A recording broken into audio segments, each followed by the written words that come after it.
So you might ask, well, how exactly do they make money? Well, I've gone through this poster in another video, check it out. But in a nutshell, we have three primary assets in cyberspace that can be turned into money when stolen.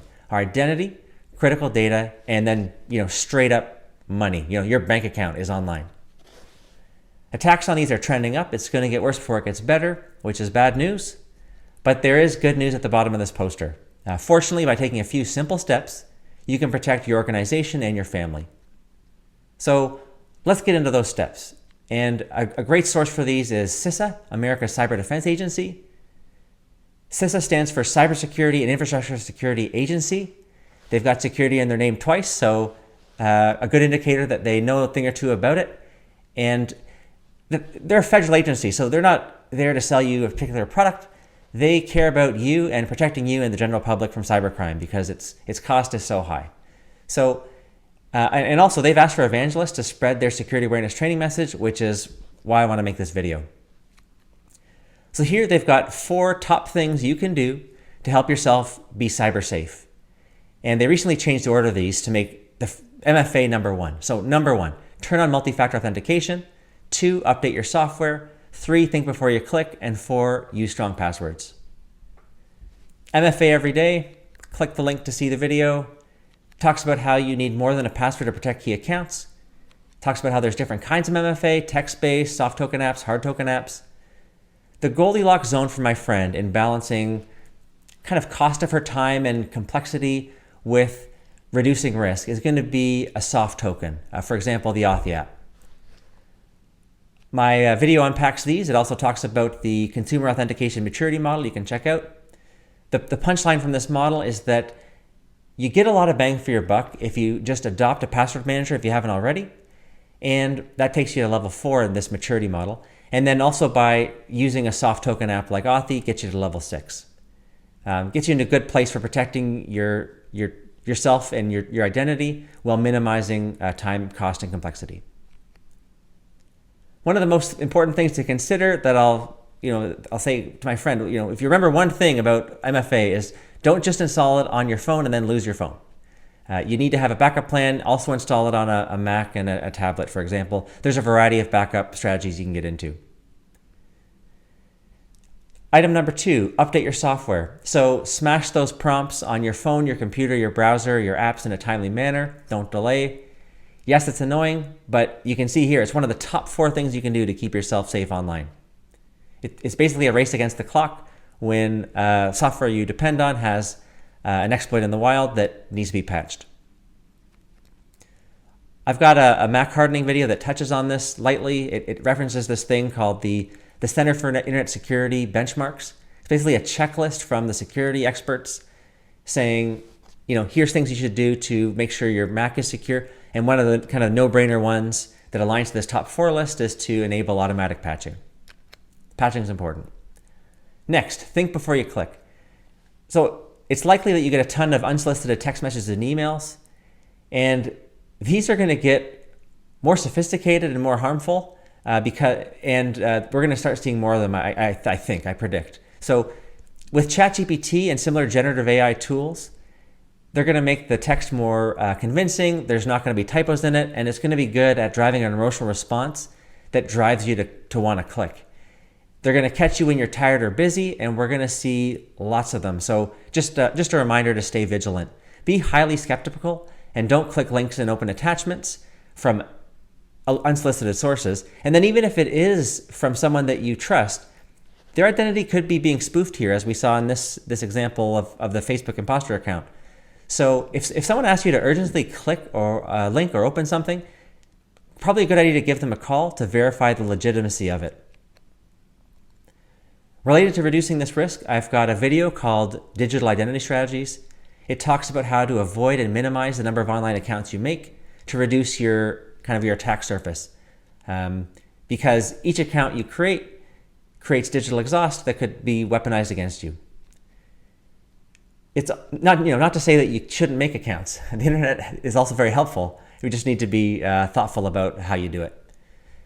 It talks about compartmentalization for your email and phone between your real name, your anonymous registration name, and an alias name. This also aligns to other CISA guidance. It talks about to stop giving out your primary cell phone number and start giving out VoIP numbers that are not tied to your name and address. Here's Proton Mail as a practical application of how you can do that. You get 10 accounts, 10 linked email addresses for $4 a month. There's also Gmail with a free option.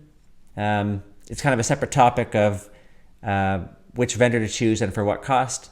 But yeah, I'll just know we're just scratching the surface here. So there's 2 options and there's many more. Here's another tool that might be of interest. It's called MySudo. It's an app you can install on your phone and get a VoIP number for $1 a month. That's helpful for filtering spam phone calls from vendors and protecting your privacy. You could also look at Google Voice or many other VoIP options. For more on these topics, as you can see in these icons, to empower yourself, to protect your money, your data, your life, these are all great videos from Naomi Brockwell, including Privacy 101, don't just give out your cell number, don't give out your real email. Some great tips on privacy from this source. CISA, tip number 4, the final one, use strong passwords. So you probably heard this a lot and maybe you're wondering why it's important. Well, going back to the Data Breach Investigations Report, we see password protection being related to 80% of basic web application breaches. And then the same takeaway in figure 55, different graph, same message. The vast majority of incidents involve credentials. So I've got a video called Have Your Passwords or Personally Identifiable Information Been Stolen in a Breach? It walks through using this useful and reputable website in the security community, although it does have a funny name, haveitbeenpwned.com. So you go to this site, you type in your email or phone number, and it lets you know if in a company you create an account with that username or that phone number, if that account has been compromised, like that company. So if you made a MyFitnessPal account, for example, and MyFitnessPal is on the list, it was breached. It basically tells you, yes, it was breached and they got your password, so you should reconsider, well, you should immediately reset your password, but also consider, like, do you really need to use your primary email address that you use with your family and friends and job applications? Which, does that belong with MyFitnessPal, or could maybe you use an anonymous email address? And then you'd have less attack surface on your primary email account. All right. Passwords are more than a two-dimensional problem. In my video, I walk through that in more detail. This two-dimensional table is saying that if you make an 8-character password with lowercase letters only, a hacking tool can brute force it or guess it in 5 seconds. So that's not considered secure.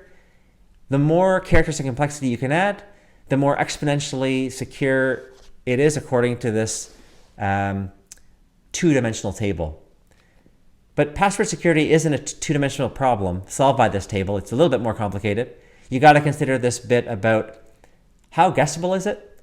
So are you using, your typical email plus adding the MyFitnessPal? Maybe I won't deep dive on it here, but the idea is there's lots of considerations to make. And in a nutshell, even if you had a secure password, if it was exposed in a data breach, it's now on the dark web, available for sale in the criminal marketplace, it's not secure anymore, you got to reset it, even if it's long and strong. It's also a good reason to use a different password for every account that you make. So what do you do about it? How do you solve this more than two-dimensional complicated problem? Well, the answer is it's highly recommended to use a password manager, as we saw with the Daniel Miessler article I touched in earlier. And if you drill into the CISA guidance, they talk about that too. Here's Bitwarden as an example. There's many others. You can see in their help center how to get set up. There's also a variety of tutorials on YouTube, although I can't find one that's kind of optimized enough for me to recommend, so I'm going to make one in the near future. Just like we talked about with Authy, the worst thing you could do would be to set it up on your phone only and then lose your phone. So back it up, have it in multiple places. There's desktop apps, there's browser plugins, there's a variety of ways to not have a single point of failure. And then this is just if you're not already familiar with this, I just want to show in this screen the key benefit of password managers is that it makes for you long, random, unique passwords for each account, and you don't need to memorize them. So that took us through CISA's top 4 tips to make you cyber safe. I also showed some privacy tips from Naomi Brockwell.